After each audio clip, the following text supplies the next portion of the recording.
अच्छा, 11वीं का अर्धवार्षिक परीक्षा का भूगोल यानी कि ज्योग्राफी का पेपर हो चुका है एंड इस प्रकार से आपका कुछ पेपर रहा है और हम इसका सॉल्यूशन देख लेते हैं। आप अपने सही उत्तर का मिलान कर लेंगे। सबसे पहले आपके सही विकल्प ये क्वेश्चन थे। पहला क्वेश्चन दिया गया था एरेटोस्थनीज कहाँ के विद्वान थे, तो ग्रीक इसका करेक्ट आंसर आपका हो जाएगा, द नंबर ऑप्शन। नेक्स्ट है महाद्वीपीय विस्थापन सिद्धांत का प्रतिपादन किसने किया था, तो अल्फ्रेड वेगनर ने। आपने इसको डिटेल में भी पढ़ा होगा, अल्फ्रेड वेगनर। ठीक है, अगला क्वेश्चन है वायुमंडल की सबसे ऊपरी परत कौन सी है जहां हवा अंतरिक्ष में विलीन हो जाती है, तो उसे बहिर्मंडल कहते हैं। ठीक है, ऊपरी परत की बात कर रहे हैं। अगला है कैरियोलोसिस बल किसका परिणाम है, तो यहाँ पे आपका पृथ्वी का घूर्णन है ना, इसका परिणाम है। 7 नंबर ऑप्शन करेक्ट है। अगला है भारत के उत्तर से दक्षिण छोर तक वास्तविक दूरी कितनी है, 3214 किलोमीटर। ठीक है, अगला है आपका हिमालय की सबसे ऊंची पर्वत श्रृंखला कौन सी है, सबसे ऊपरी श्रृंखला कौन सी है, तो वो है आपकी यहाँ पे आंसर हो जाएगा आपका बृहद हिमालय। ठीक है, बृहद हिमालय इसका करेक्ट आंसर 8 नंबर ऑप्शन हो जाएगा और इसे हिमाद्री भी कहा जाता है, इसका आंसर एक और हिमाद्री भी हो सकता है। ठीक है, ऑप्शन में नहीं तो हम बृहद हिमालय ही लगाएंगे।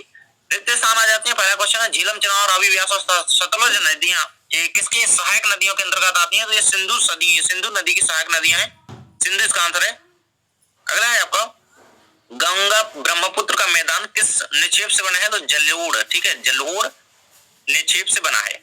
अगला है आपका पृथ्वी के अक्ष का झुकाव खालिस्तान है, तो 23.5 डिग्री सेल्सियस है, 5 डिग्री है सॉरी, तो इस प्रकार से आपको 23.5 डिग्री लिखना था। अगला है आपका वह बिंदु जहां पृथ्वी सूर्य के निकट होती है सबसे, उसे क्या कहते हैं, तो उसे उपसौर कहते हैं। ठीक है, उपसौर पेरिहिलियन कहते हैं जिसको इंग्लिश में, उपसौर इसका आंसर याद रखना। नेक्स्ट है आपका बरखान खालिस्तान निक्षेपण के द्वारा बनी स्थलाकृति है, तो जो पवन के द्वारा निक्षेपण होता है, विंड निक्षेपण, उसके द्वारा बनी स्थलाकृति है बरखान। अगला पृथ्वी की सबसे ऊपरी परत भूपर्पटी या क्रस्टी कहलाती है।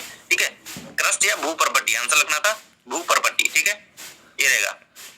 नेक्स्ट हमारे क्वेश्चन थी वही सत्य में। पहला क्वेश्चन है भूगोल विषय में केवल पृथ्वी का वर्णन किया गया है, तो ये आपका असत रहेगा, क्योंकि भूगोल विषय में क्या है, पृथ्वी से संबंधित पर्यावरण हो गया आपका, है ना, अंतर संबंधों का अध्ययन किया जाता है।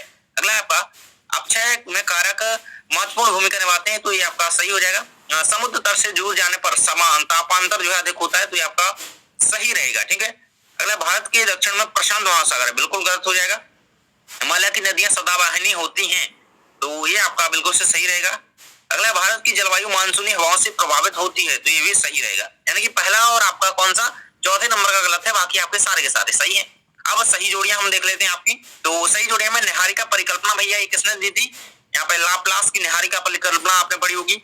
संवहन धारा सिद्धांत ये भैया हमारा आर्थर होम्स ने दिया था। ठीक है, तो सेकंड की सांसें मिल जाएगी। अगला है जलप्रपात, सो नदी द्वारा निर्मित होते हैं भैया ये। ठीक है, जलप्रपात। अगला है आपका लूनी नदी, तो राजस्थान में है और युवा आकार की घाटी को हिमनद द्वारा निर्मित जो घाटी है उसे युवा आकार की घाटी। इस प्रकार से सही जोड़ियां हो जाती हैं। नेक्स्ट में आपकी एक वाक्य शब्द में उत्तर दिए। पहला क्वेश्चन है पृथ्वी के कितने प्रतिशत भाग पर जल का विस्तार है। ठीक है, तो फिलहाल करंट टाइम की बात करी जाए तो 71% आपको आंसर लिखना था, बिल्कुल करेक्ट है। नेक्स्ट है आपका पृथ्वी की आंतरिक संरचना को कितने परतों में बांटा गया है, तो 3 परपटों में, भूपर्पटी, मेंटल और हमारा क्रोड होता है सबसे भीतरी पर। ठीक है, तो 3 परतों में बांटा गया है। अरब सागर के कितने मतलब अरब सागर के द्वीप किससे बने हैं, तो ये प्रवाल से बने हैं। ठीक है, प्रवाल या इसे हम कोरल भी कह सकते हैं। ठीक है, जैसे लक्षद्वीप क्या है, अरब सागर का एक द्वीप है जो कि कोरल या प्रवाल से बना हुआ है। ठीक है, अगला क्वेश्चन आपका आ जाता है कि अलकनंदा व भागीरथी नदी का संगम स्थल कौन सा है भैया, तो इसे हम कहते हैं आपका देवप्रयाग कहते हैं। ठीक है, देवप्रयाग। अलकनंदा की बात करी जा रही है और कौन सी नदी है अपनी, भागीरथी, गंगा। ठीक है, भारत में तमिलनाडु में किस काल में वर्षा होती है, किस ऋतु में, तो शीत ऋतु में, है ना, ठंड के मौसम में शीत ऋतु में वर्षा होती है वहां पे, तो ये आंसर रहेगा शीत ऋतु। ठीक है, इस प्रकार से आपके आंसर हुए कंप्लीट। अब बताना जरूर से कि इतने में से आप कितने सही करके आए हो ऑब्जेक्टिव में। ठीक है, मिलते हैं नेक्स्ट वीडियो में। Thanks for watching.